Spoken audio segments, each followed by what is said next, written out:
Top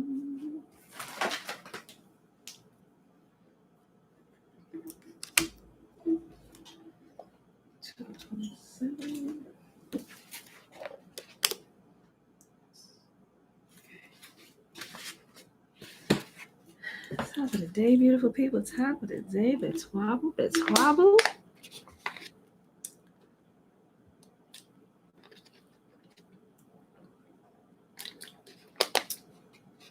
All right, beautiful people.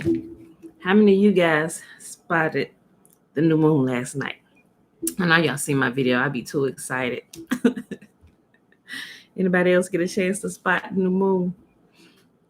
I know my sister saw it in Newport News, Virginia. My mom saw it in Augusta, Georgia. I saw it here in Chesapeake, Virginia. I know some people was kind of cloudy, but we actually saw it. Shalom, shalom, Mom. She came in. So anybody else see the new moon?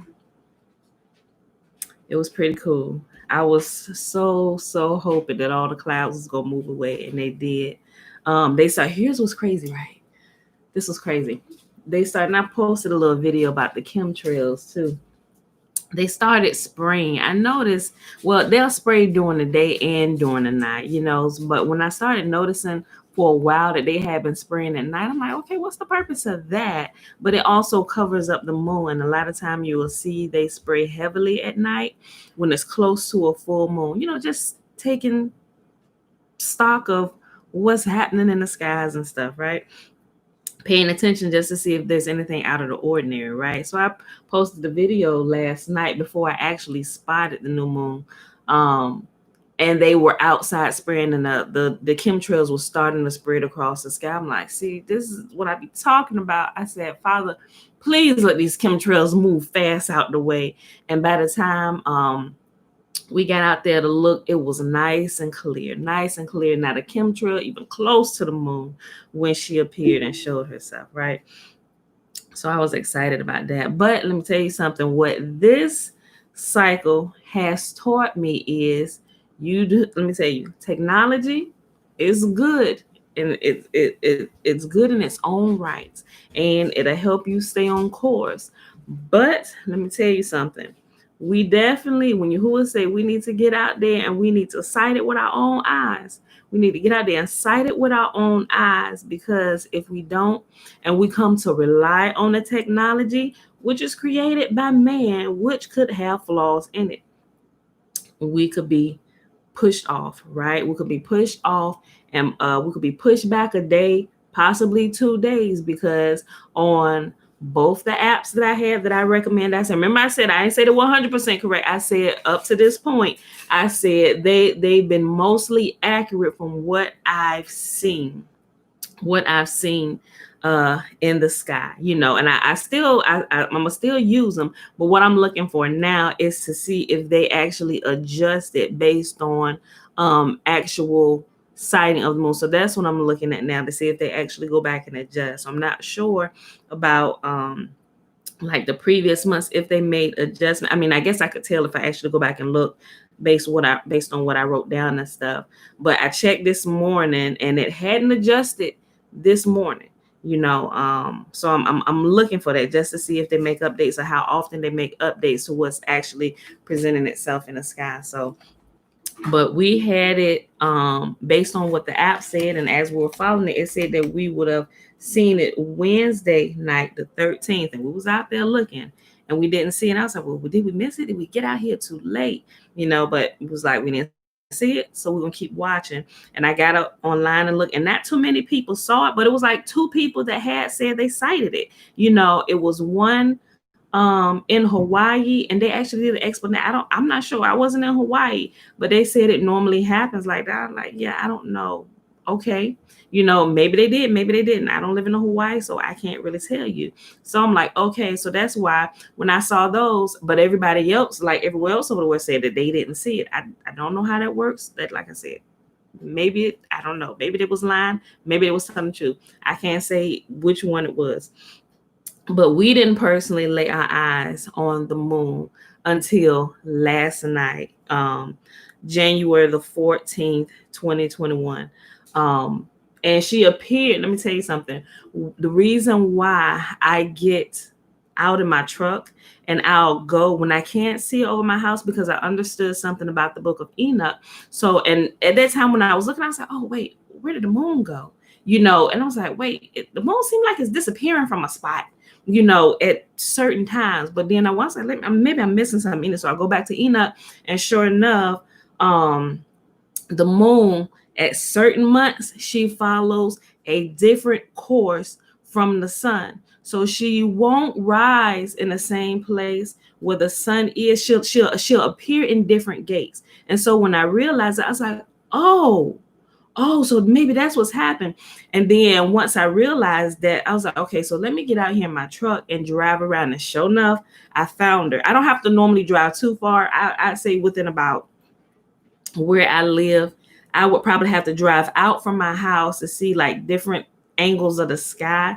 And I hope it makes sense. Okay, so I say different angles of the sky, because if I'm in my house, I'm facing east. But if I get on the expressway and go through town, if you have a compass out, you'll notice the direction changes, to keep track of where you are. And so say if I'm at my warehouse, the sun looked like it rises from the back of my warehouse. If I was standing facing both the direction of my house and my warehouse, it's weird, So that's why I got out and went around. I said, okay, maybe it's like a different gate. So when we found her, we didn't have to go too far from the house this time. Matter of fact, we were still like in the neighborhood, but we realized that it was back over here behind the house where we would normally see her.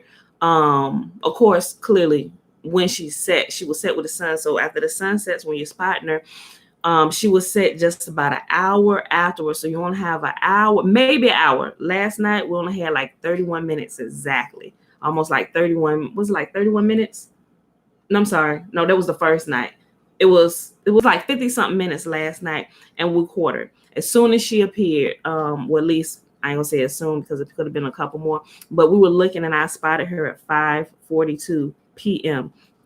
And right around the corner, we saw it in the sky, and I was like, there she is, there she goes. It just appeared. I was like, yes, let me record a video. I spotted her with my eyes. I recorded. Y'all seen the video. I was super excited, But yeah, so we learned a very, very valuable lesson.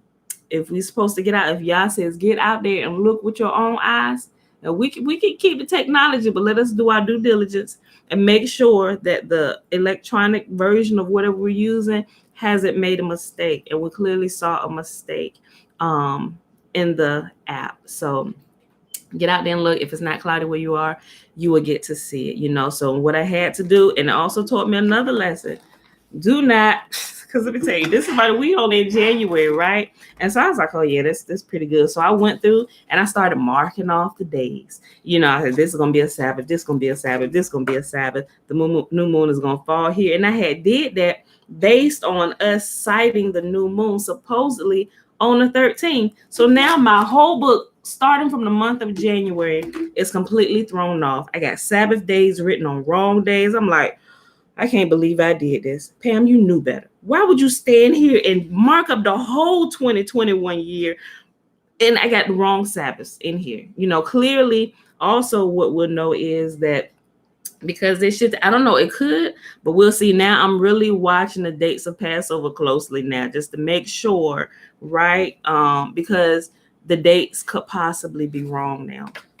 At least it possibly could be off by one day, so I'm gonna keep watching. Y'all keep watching with me, and I'm watching it closely.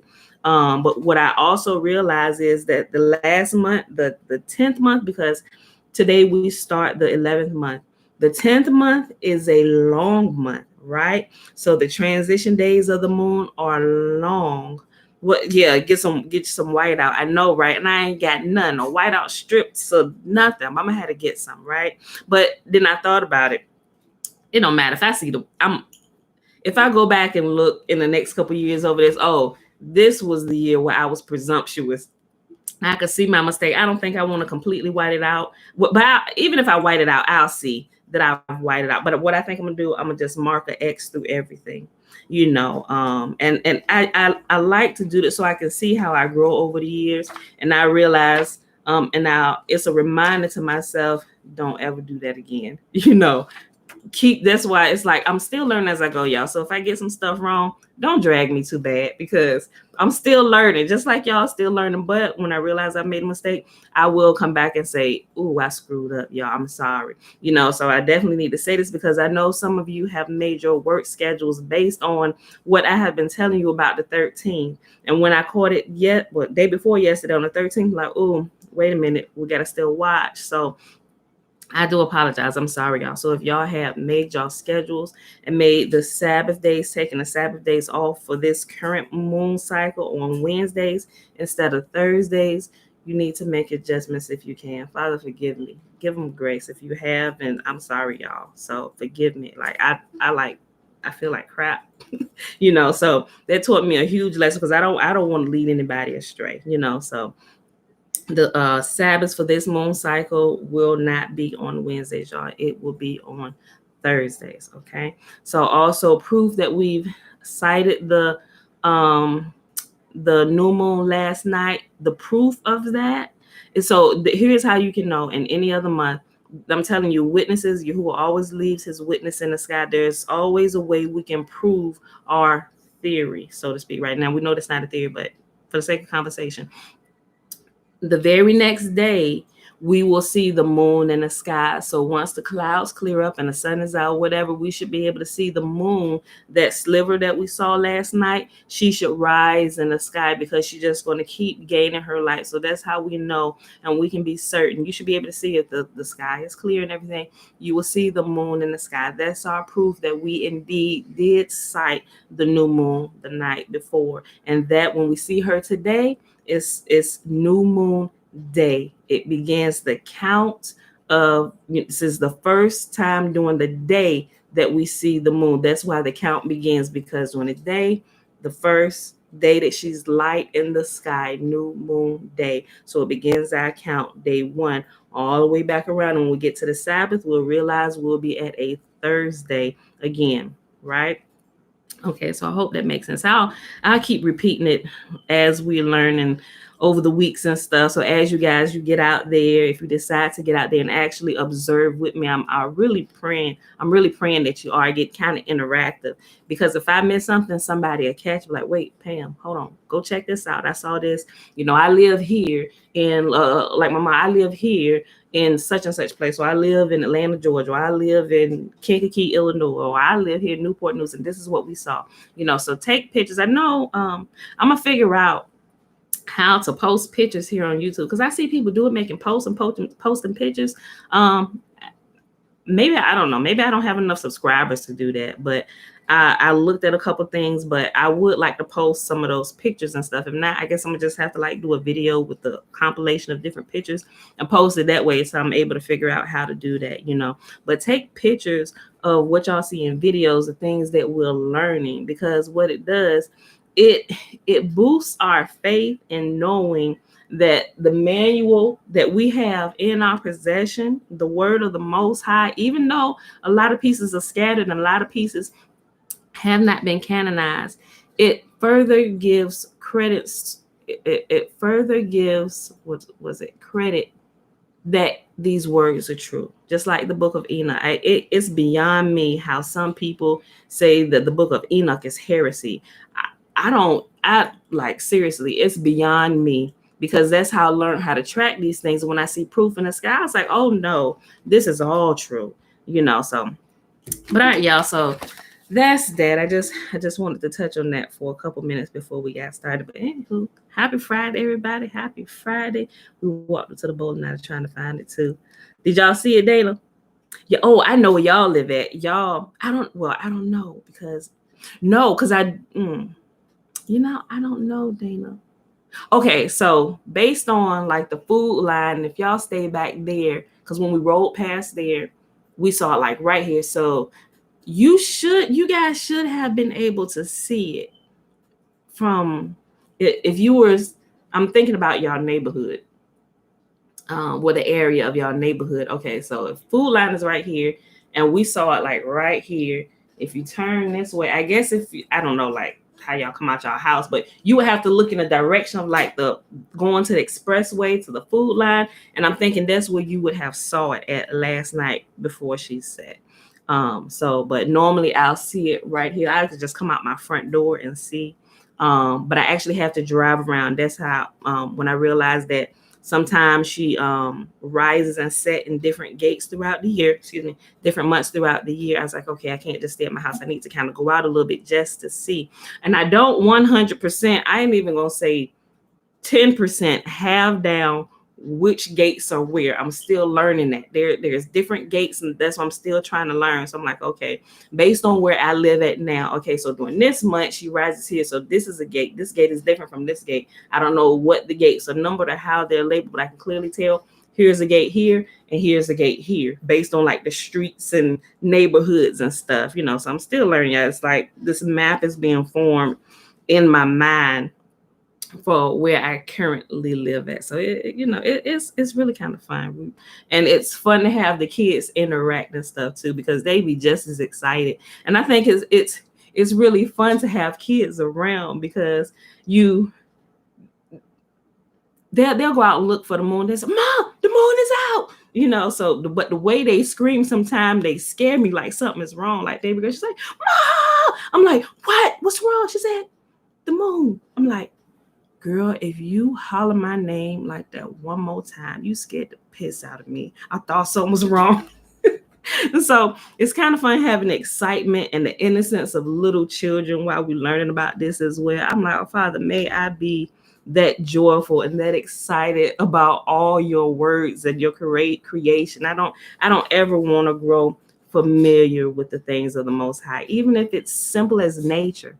I don't ever want to grow like familiar and just begin to overlook it like, yeah, that that's just a tree, or that's just a plant. It's like I always want to be in awe of his creation, and not just nature, but also as human beings, as we develop and change. And it's something amazing to watch. Okay, y'all,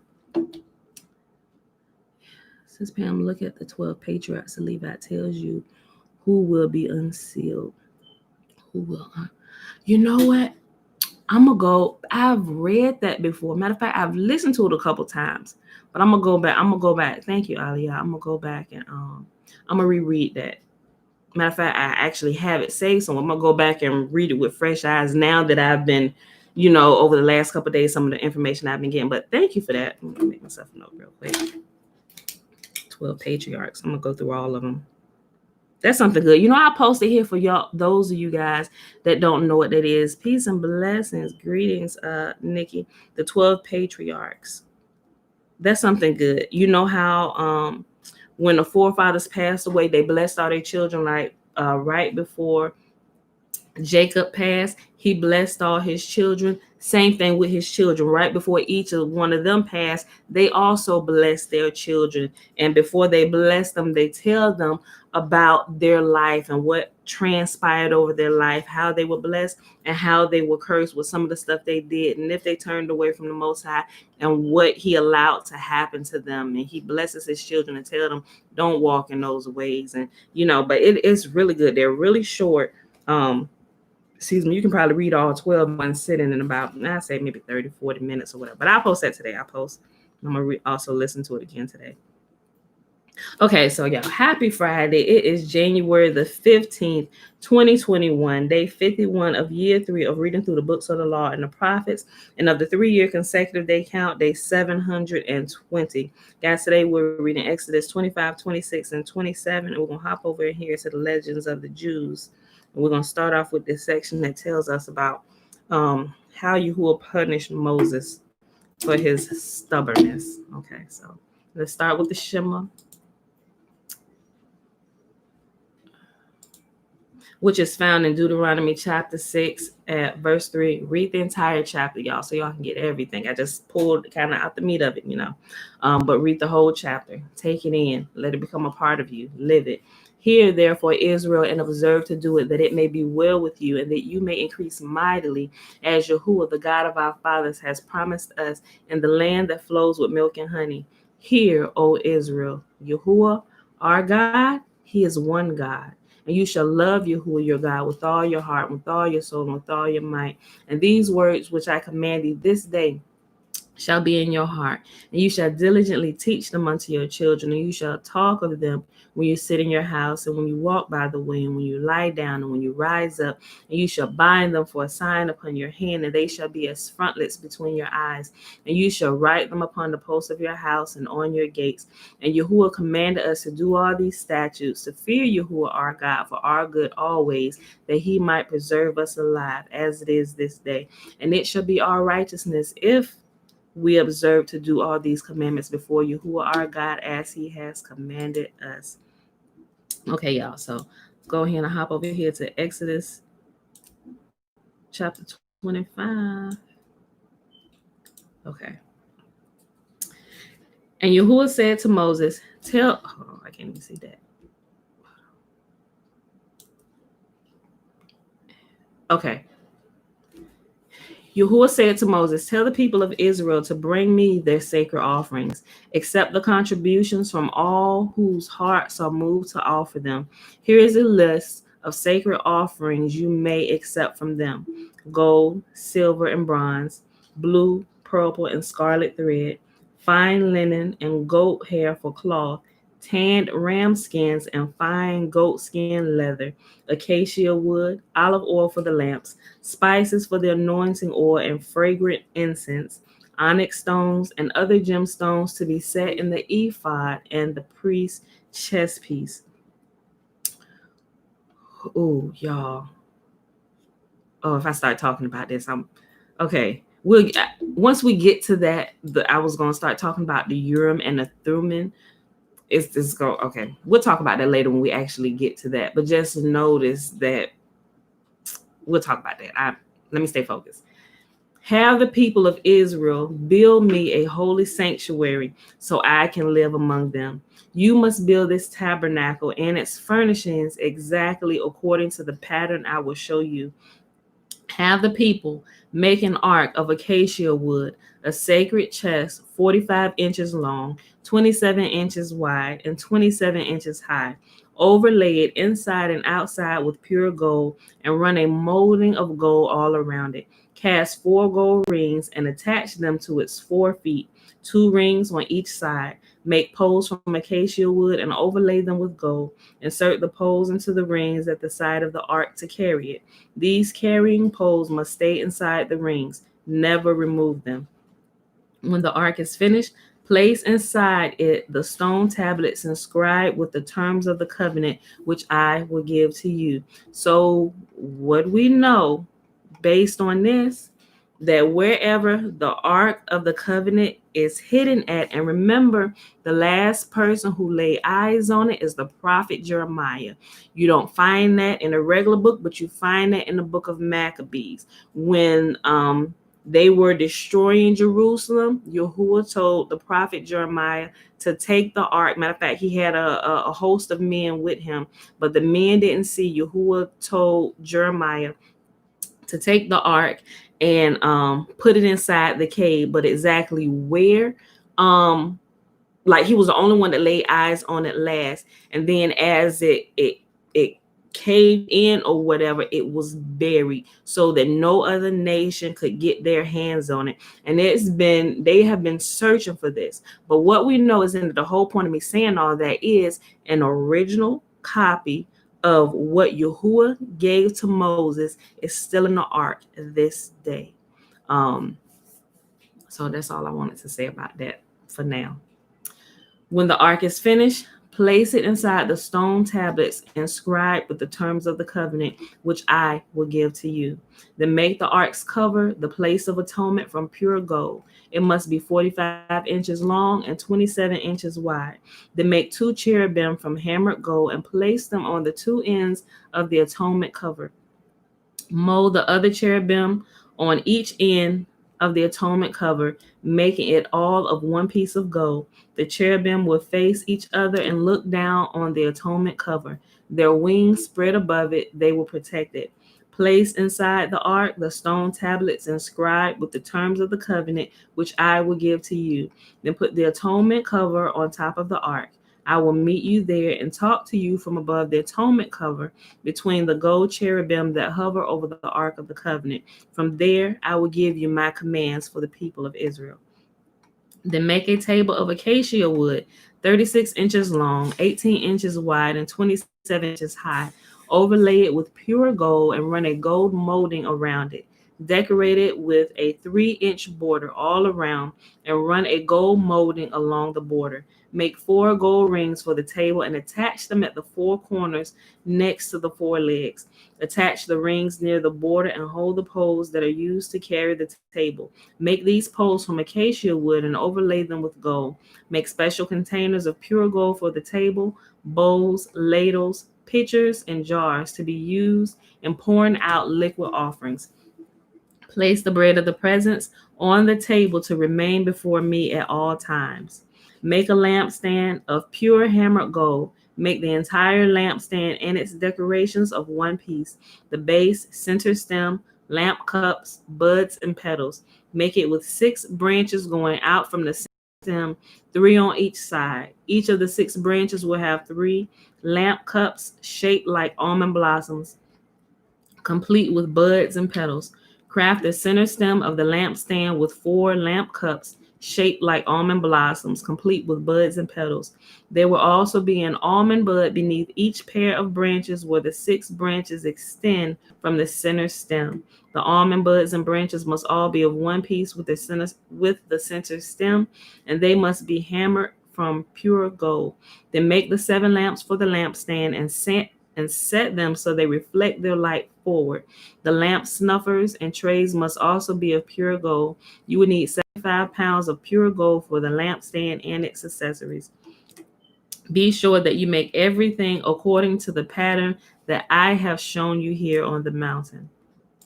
Okay, let's go to Exodus chapter 26. Make the tabernacle from 10 curtains of finely woven linen. Decorate the curtains with blue, purple, and scarlet thread and with silky embroidered cherubim. These 10 curtains must all be exactly the same size, 42 feet long and 6 feet wide. Join 5 of the curtains together to make one long curtain, then join the other 5 into a long curtain. Put loops of blue yarn along the edge of the last curtain in each set. The 50 loops along the edge of one curtain are to match the 50 loops along the edge of the other curtain. Then make 50 gold clasps and fasten the long curtains together with the clasps. In this way, the tabernacle will be made of one continuous piece. Make 11 curtains of goat hair cloth to serve as a tent covering for the tabernacle. These 11 curtains must all be exactly the same size, 45 feet long and 6 feet wide. Join 5 of these curtains together to make one long curtain and join the other 6 into a second long curtain. Allow 3 feet of material from the second set of curtains to hang over the front of the sacred tent. Make 50 loops for one edge of each large curtain. Then make 50 bronze clasps and fasten the loops of the long curtains with the clasp. In this way, the tent covering will be made of one continuous piece. The remaining 3 feet of this tent covering will be left to hang over the back of the tabernacle. Allow 18 inches of remaining material to hang down over each side so the tabernacle is completely covered. Complete the tent covering with a protective layer of tanned ram skins and a layer of fine goat skin leather. Let me tell y'all something. I know a lot of people, when they go and they start reading like this, the details of the tabernacle and also the genealogies, they just kind of zone out. I would implore you not to zone out on these things, because I used to do the same thing. But as I began to research some stuff, these things became very important, because it helps you to piece some pieces together. And you may not get it the first couple times you read through, but I'm just saying it behooves us to really pay attention to these parts too. And also with the building of the tabernacle and the Levitical priesthood, some of the requirements, it goes into a lot more detail here in the Legends of the Jews that we're going to get to. But I'm just saying a lot more that we didn't understand, that we just kind of guessed on throughout the years in church and stuff that we didn't understand. It's in there, and it I'm just telling you, it makes you see the bigger, it helps you see the bigger picture. Make crossbar. Wait, I'm sorry. I think I skipped the whole section. Okay. For the framework of the tabernacle, construct frames of acacia wood. Each frame must be 15 feet high and 27 inches wide, with 2 pegs under each frame. Make all the frames identical. Make 20 of these frames to support the curtains on the south side of the tabernacle. Also, make 40 silver bases, 2 bases under each frame, with the pegs fitting securely in the bases. For the north side of the tabernacle, make another 20 frames with their 40 silver bases, 2 bases under each frame. Make 6 frames for the rear, the west side of the tabernacle, along with 2 additional frames to reinforce the real corners of the tabernacle. These corner frames will be matched at the bottom and firmly attached at the top with a single ring, forming a single corner unit. Make both of these corner units the same way. So there will be 8 frames at the rear of the tabernacle, set in 16 silver set in 16 silver bases, 2 bases under each frame. Make crossbars of acacia wood to link the frames, 5 crossbars for the north side of the tabernacle and 5 for the south side. Also make 5 crossbars for the rear of the tabernacle, which will face west. The middle crossbar attached halfway up the frames will run all the way from one end of the tabernacle to the other. Overlay the frames with gold and make gold rings to hold the crossbars. Overlay the crossbars with gold as well. Set up this tabernacle according to the pattern you were shown on the mountain. For the inside of the tabernacle, make a special curtain of finely woven linen, decorated with blue, purple, and scarlet thread, and with skillfully embroidered cherubim. Hang this curtain on gold hooks, attach it to 4 posts of acacia wood. Overlay the posts with gold and set them in 4 silver bases. Hang the inner curtain from clasps and put the Ark of the Covenant in the room behind it. This curtain will separate the holy place from the most holy place. Then put the Ark's cover, the place of atonement, on top of the Ark of the Covenant inside the most holy place. Place the table outside the inner curtain on the north side of the tabernacle, and place the lampstand across the room of the south side. Make another curtain for the entrance to the sacred tent. Make it of finely woven linen and embroider it with the exquisite designs using blue, purple, and scarlet thread. Craft 5 posts from acacia wood, overlay them with gold, and hang the curtain from them with gold hooks. Cast 5 bronze bases for the posts. Okay, last. Using acacia wood, construct a square altar 7.5 feet wide, 7.5 feet long, and 4.5 feet high. Make horns are all one piece. Overlay the altar with bronze. Make ash buckets, shovels, basins, meat forks, and fire pans, all of bronze. Make a bronze grating for it and attach 4 bronze rings at its 4 corners. Install the grating halfway down the side of the altar under the ledge. For carrying the altar, make poles from acacia wood and overlay them with bronze. Insert the poles throughout the rings inside the altar. The altar must be hollow, made from planks. Build it just as you were shown in the mountain. Guys, and something that I'm going to explain to y'all in the coming days is how our body represents the temple. Like some of you may know, but actually understanding some of these things now and how our body is constructed and where the most holy place resides, guys, it's good all day long, right? Man, it's just, whew. I know this just gets good. Our spirit, Yahuwah, his spirit in us resides in the most holy place. Man, okay. Then make the courtyard for the tabernacle, enclosed with curtains made of finely woven linen. On the south side, make the curtains 150 feet long. They will be held up by 20 posts set securely in 20 bronze bases. Hang the curtains with silver. Oh my gosh, I just thought about something.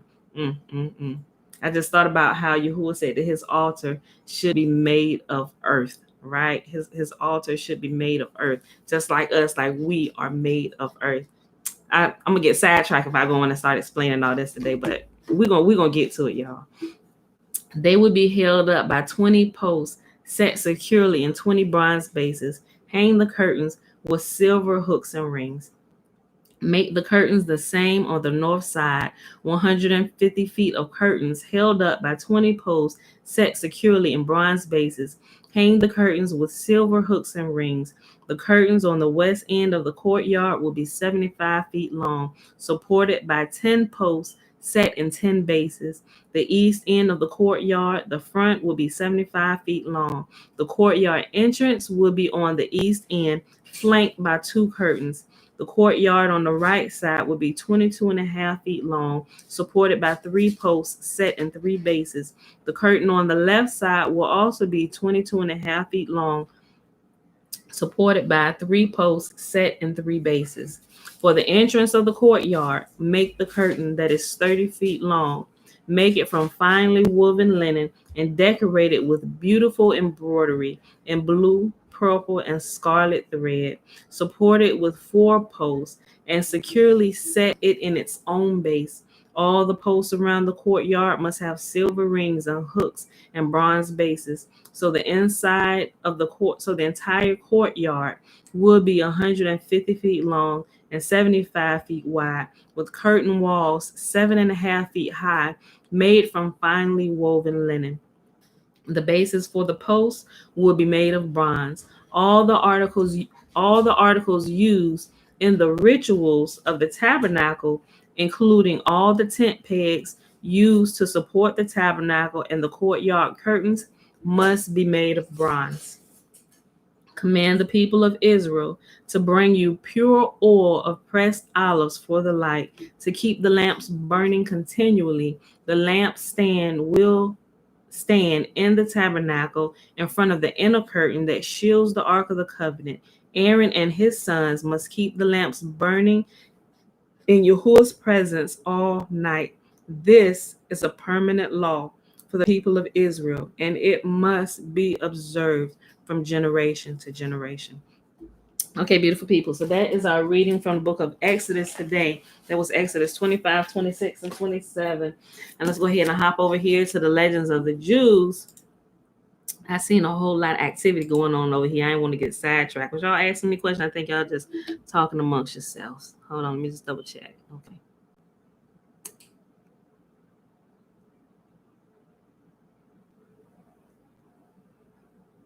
Oh, so I was freezing.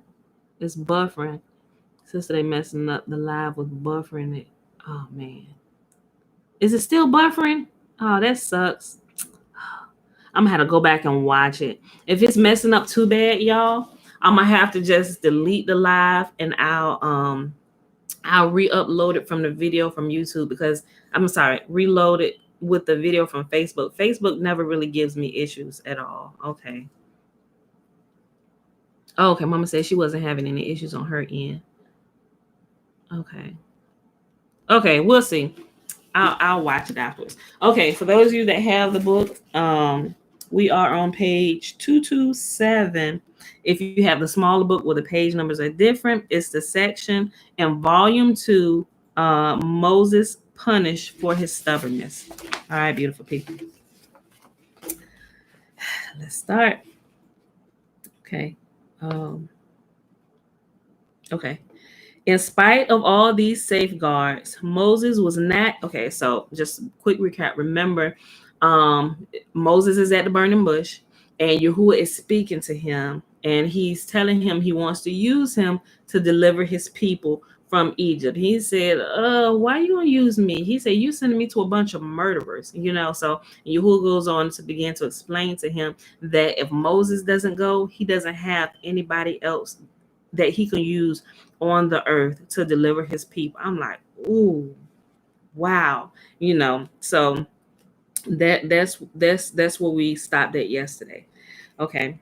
And he also was saying that no matter what, that Yahuwah was going to be with him the entire time. Okay. So Moses is still he's leery, he's scared, So that's where we left off.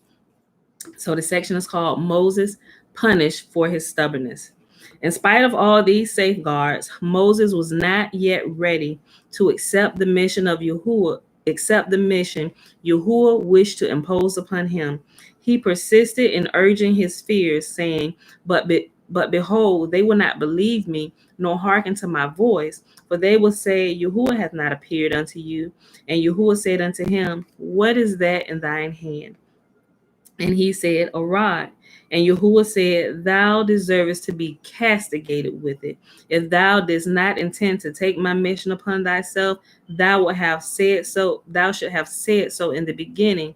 Instead, thou didst hold back thy refusal until I revealed to thee the great service of the ineffable name, that thou mightest know if the children of Israel should ask thee concerning it.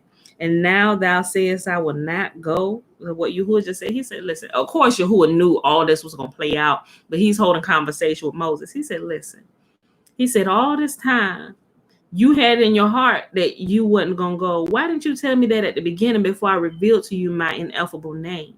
You know, if it was in your heart that you wasn't going to go, why didn't you just say that from the beginning? We could have been spared this entire conversation. But Yahuwah know how it's going to play out, but he's holding this conversation with Moses, right?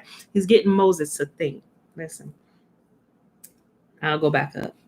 And Yahuwah said unto him, what is that in thine hand? And he said, a rod. And Yahuwah said, thou deservest to be castigated with it. If thou did not intend to take my mission upon thyself, thou should have said so in the beginning. Instead, thou did hold back thy refusal until I revealed to thee the great secret of the ineffable name, that thou mightest know if the children of Israel should ask thee concerning it. And now thou sayest, I will not go. Now, therefore, if thou wilt not execute my charge to thee, it will be executed by this rod.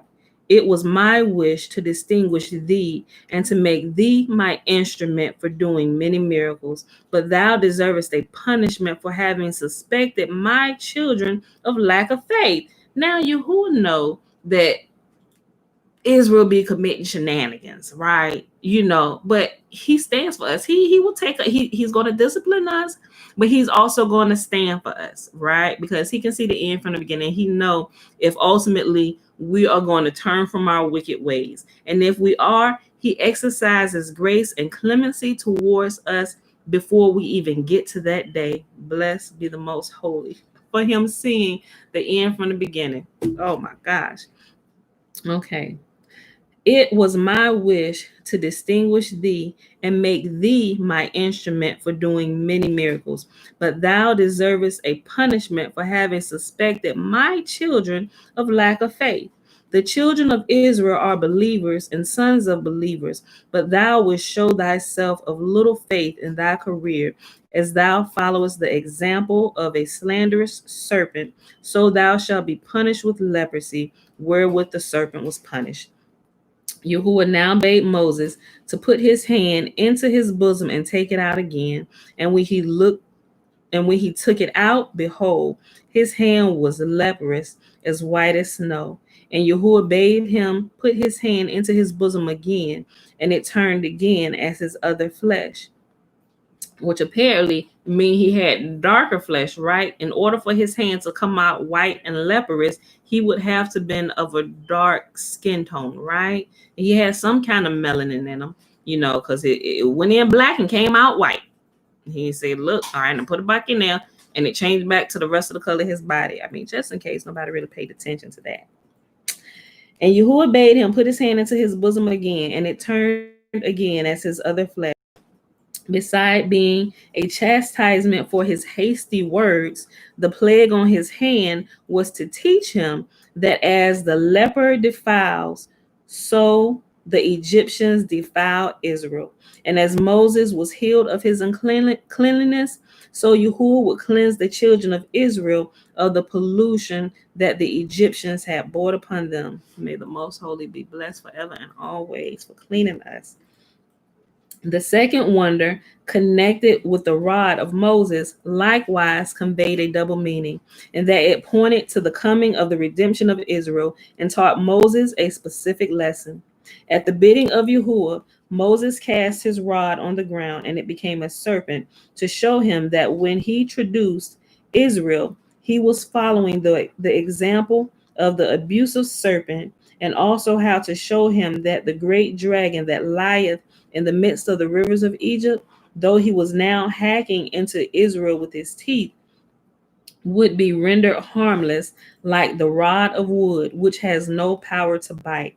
And again, through the third miracle he was bidden to perform, Yahuwah conveyed to Moses what would happen in the latter years of his own life. The sign he gave him was to make known to him that before the water came, blood would flow from the rock at Meribah, when Moses should strike it after uttering the hasty, impatient words that were destined to bring down death upon him.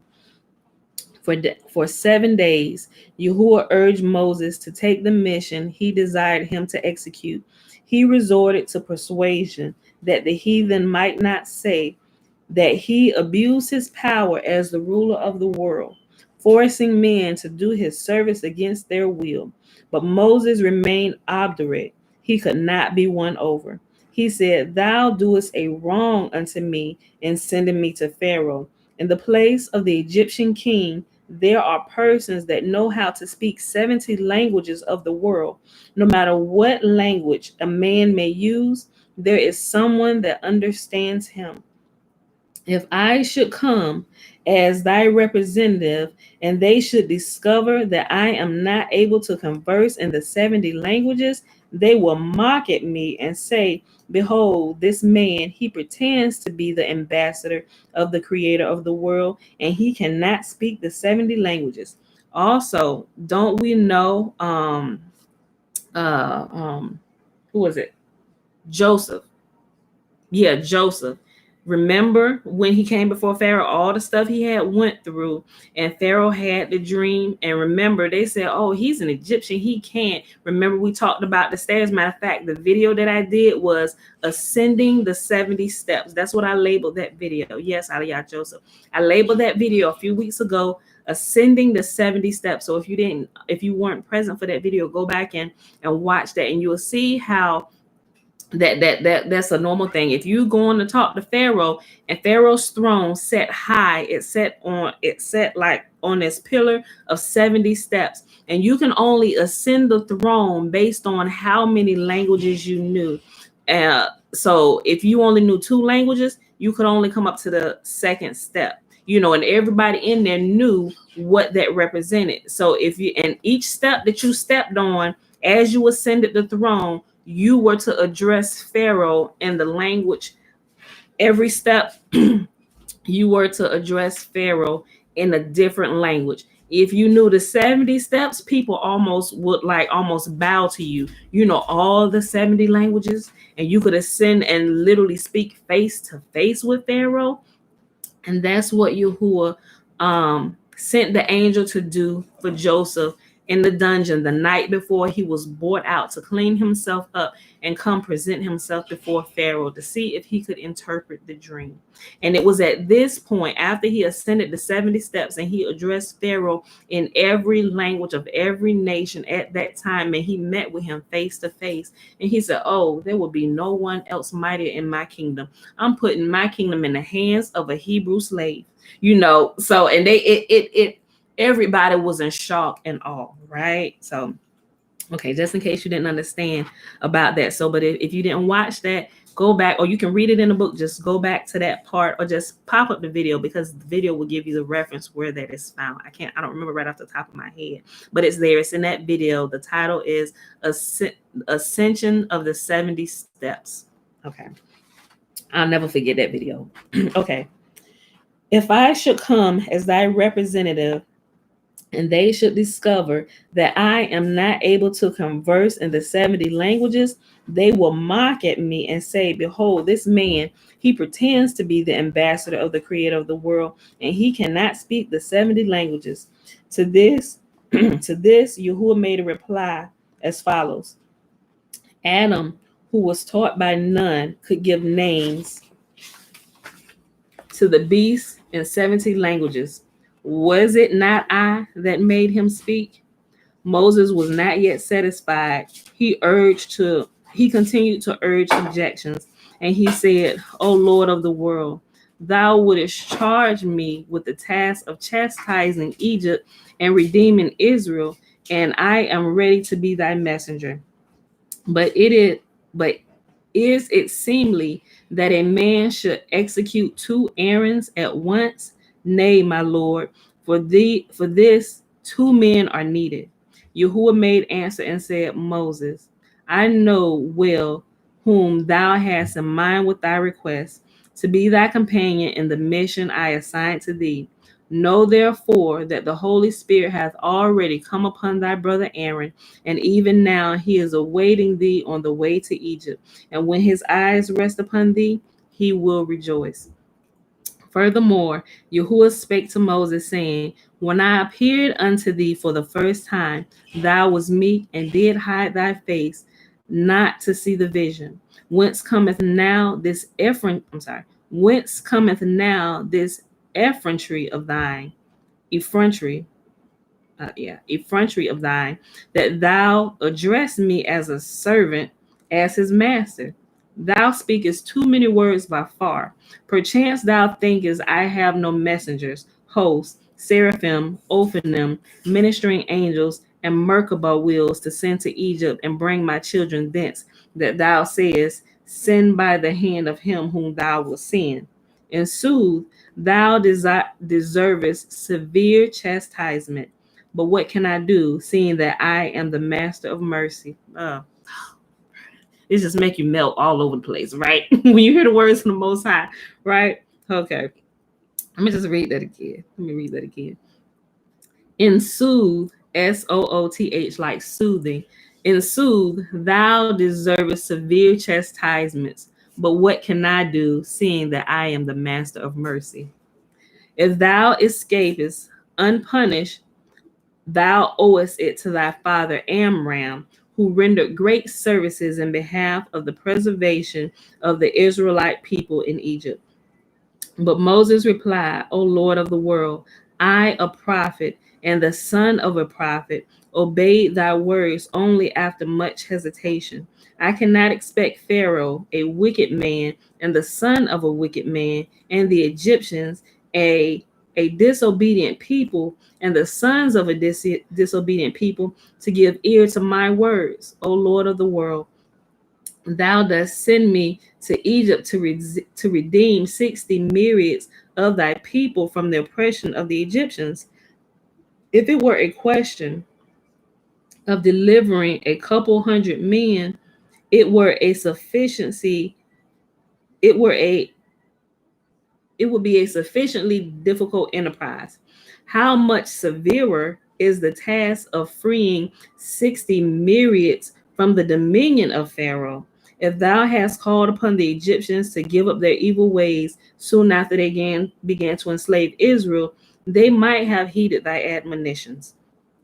But if I go and speak to them now, after they have been ruling over Israel these 210 years, remember, we talked about this, right? They was in hard labor, 210 years. They sojourned 430. But we also read a portion where Yahuwah said that it began with the birth of Isaac, right? To add up all the time, right? Okay. But if I should go and speak to them now, after they have been ruling over Israel these 210 years, Pharaoh would say, if a slave have served his master for 10 years, and no protest has made itself heard from any quarter, how can a man conceive the idea of suddenly having himself set at liberty? Verily, O Lord of the world, the task thou puttest upon me is too heavy for my strength. Moses said furthermore, I am not an eloquent man, nor can I see of what avail words can be in this matter. Thou art sending me to one that is himself a slave, to Pharaoh of the tribe of Ham, and a slave will not be corrected by words. I consent to go on thy errand only if thou wilt invest me with the power of chastising Pharaoh with brute force.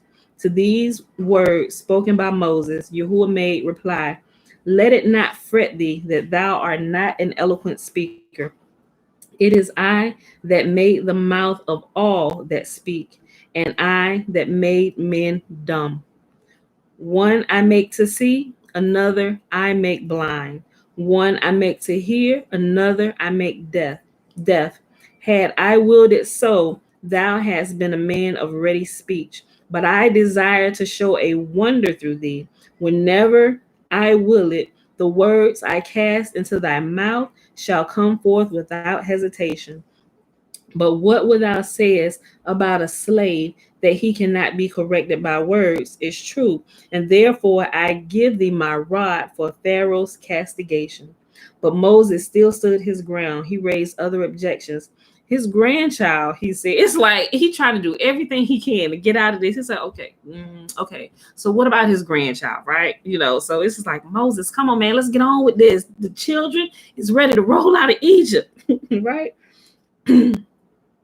But Moses, and I be thinking about this, y'all. I be like, okay, Father. So we clearly know that we, in this last great deliverance, we know that you coming.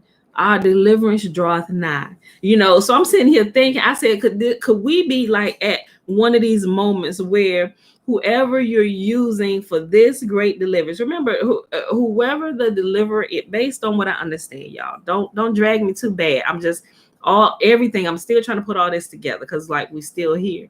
I'm like, okay, what do we miss? I said, could we be at a point where Yahuwah is talking to the people he gonna use at this time? Because remember, at this time, all of Israel was in one place. He didn't have need of many people, right?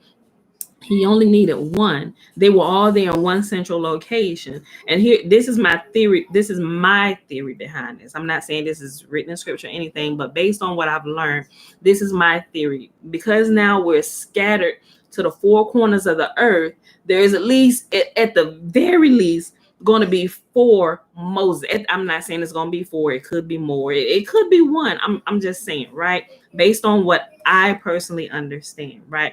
So I'd be wondering, I was like, okay, could we be at this moment where Yahuwah is holding conversation with the ones he would use for this great deliverance from this captivity? And is they having conversation like, Father, why would you choose me? I'm like, are we at that time? Like, we just kind of hanging, like we just here until they finish having this conversation with Yah and they get enough strength and be like, okay, as you will, let's do this. I'm like, are we at one of those points? I'm like, I don't know, but those are my thoughts. I just wanted to share that with y'all.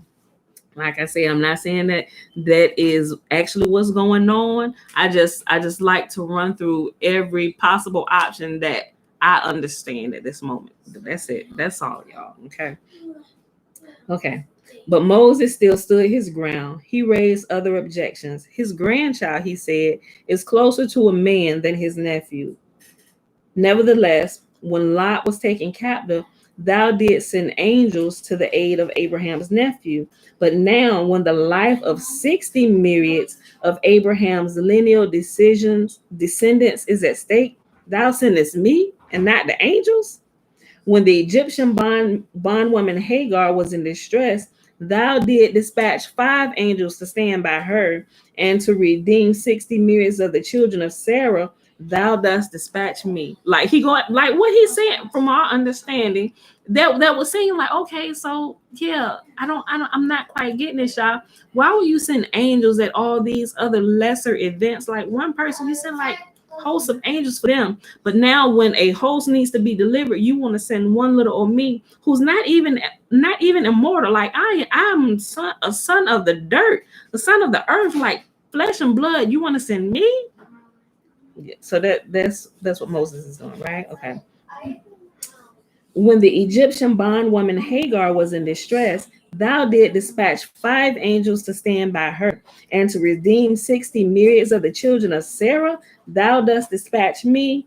O Lord, send, I pray thee, by the hand of him who thou wilt send in the days to come. To this Yahuwah answered, saying, I said not that I would send thee to Israel, but to Pharaoh, and that one whom thou made mention of, I will send to Israel. Listen to this, y'all. Listen, we talked about this a little bit yesterday. Matter of fact, Aliyah brought up the question about Elijah and Moses. Listen to this. Listen. Okay, let me go back up. O Lord, send, I pray thee, by the hand of him whom thou wilt send in the days to come. To this Yahuwah answered, saying, I said not that I would send thee to Israel, but to Pharaoh, and that one whom thou made mention of, I will send to Israel at the end of days. Elijah will appear before them that great and terrible day. If Moses refused to do the errand of Yahuwah, there was a reason. Yahuwah had revealed to him the treasures of the Torah of wisdom and of knowledge and of the whole world's future. Now he beheld the inner chamber of Yahuwah's rows of scholars and judges interpreting the Torah in 49 different ways as they sat in the court of hewn stones, and they saw, besides, Rabbi Akiba explaining the meaning of the crowns upon the letters. Then said Moses, I don't care to be God's messenger. Let him rather send one of these great scholars. Then Yahuwah ordered the angel of wisdom to carry Moses to a place of myriads of scholars, all interpreting the Torah and all making use of the formula. This is the halakha revealed to Moses on Mount Sinai. Now Moses recognized that even the greatest scholars of future generations would be dependent upon him. Aren't we reading the words that Yahuwah entrusted to Moses to give to us for all generations? He's talking about us. We were dependent upon him at this time that he would give this to us, because when we went into this last captivity, it was going to go with us. Although it being ripped apart and scattered and torn, and we have a piece here and a piece there, it was appointed that thou shouldest be priest, and Aaron should be the Levite. Because thou hast refused to execute my will, thou shalt be the Levite, and Aaron shall be priest. A punishment that did not fall upon Moses personally, but upon his descendants of all whom are Levites. As for himself, he performed a priest's service in the temple. Moses said, Moses had said to Yahuwah, Thou hast been speaking to me now these many days. Nevertheless, I am still slow of speech and of a slow tongue. For this he received another punishment. Yahuwah said to him, I might change thee into a new man and heal thee of thy imperfect speech. But because thou hast uttered such words, I refrain from curing thee. And right there, we are gonna stop, my beautiful people, because we're at an hour and 2 minutes, and we'll pick this back up tomorrow. And that was just one section, so we're gonna stop right there. We're gonna leave it right there at that, right? Okay. So yeah, he had some great points, but it's like, okay, my points, they don't even weigh into comparison what Yahuwah want to do. Apparently, if he asked me to do this, he done already looked ahead and he done figured out how all this is gonna play out. So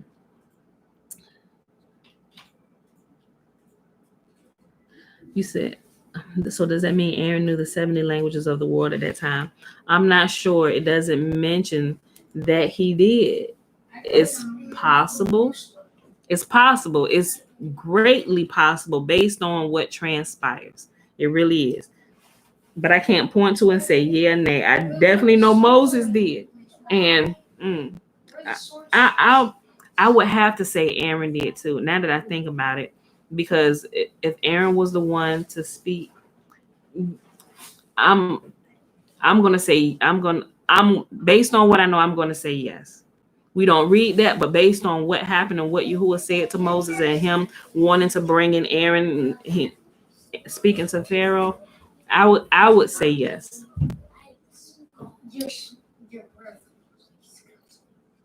Right. Stop his own blessing for not be obedient. Man, I'm telling you. Okay, y'all. So quick recap. It is Friday, January the 15th, 2021, day 51 of reading through the books of the law and prophets, which is year 3 and of the 3-year consecutive day count, day 720. We started off reading Exodus 25, 26, and 27, and in the Legends of the Jews, we was in volume 2. We started at page 227 all the way to 229. Put this in here. All right, y'all. 2:29. All right, so I hope y'all enjoyed the reading today. I'm gonna remember to post the thing about the 12 patriarchs so you can read. I'll put the video and the link just in case you're working and you can't read it, but you can listen to something. You can listen to it. It's a really, if you listen to it, it's a quick listen. I think it's about 30 minutes, maybe. I could be wrong. But I also put the link in there to read as well. So if you get some time to actually put it up, you can read it. All right, y'all. So let's go ahead and do the blessing, which is found in Numbers chapter 6.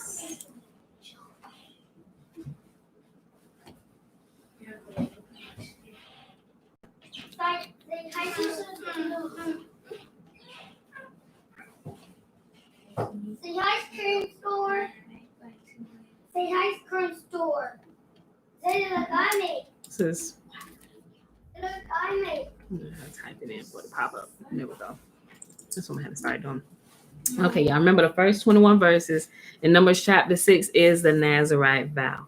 And the blessing starts at verse 27 all the way to the end of the verse. It starts at verse 22 all the way to the end of the chapter, verse 27. And Yahuwah spake unto Moses, saying, Speak unto Aaron and unto his son, saying, On this wise ye shall bless the children of Israel, saying unto them, May Yahuwah bless us and keep us. May Yahuwah make his face to shine upon us and be gracious unto us. May Yahuwah lift up his countenance upon us and give us his peace. They shall put my name upon the children of Israel, and I will bless them. All right, beautiful people. So let's just double check for anything else. Any other questions here on Facebook? That was crazy about the steps and the languages. Yes, I know. Y'all got it. If y'all missed that, y'all gotta go. I remember video. Put that. Did I put that here? Okay. I'll post that video too, just in case y'all can't find it on my channel. But it's there. It's not that far away. Steps. I'll post it in the description and the comment section today too. That way it's easy to find. Just go click on it. Okay. You're welcome, Nikki. All right. Let me check over here real quick.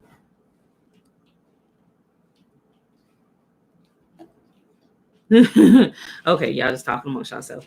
Okay, beautiful. Oh, again, Aliyah, thank you for being a watchman on the wall yesterday. I saw the comment, and when I read it, I immediately like, okay, is this a real person? Is this somebody who trying to throw me off of my square and stuff? I did when I saw it because it was like 3 comments back to back, and that last one kind of threw me off. I'm like, okay, this has nothing to do with this. I'm like, and I did look at it. I'm like, I ain't gonna pay any attention, but I did respond to her. I didn't know if it was a real person or just somebody like, just somebody there just to be ignorant or whatever, just trying to find a way in. But I'll all right, babe. Love you. Okay. But I did that thought came to me, and I'm like, okay, I need to be careful, because I'm not for people drawing me into fruitless conversations. I'll see it, and if it seems to me that you're sincere about the question you're asking, I'll answer it, But if I start seeing foolishness, I'm gonna cut it off, So, but yeah. So again, thank you for that. All right, y'all. So that's it. Love you all. I see y'all. Remember, Saturday, since it's the weekend, 7:30. We'll be here live, 7:30 a.m. Eastern Standard Time. All right, beautiful people. Love you.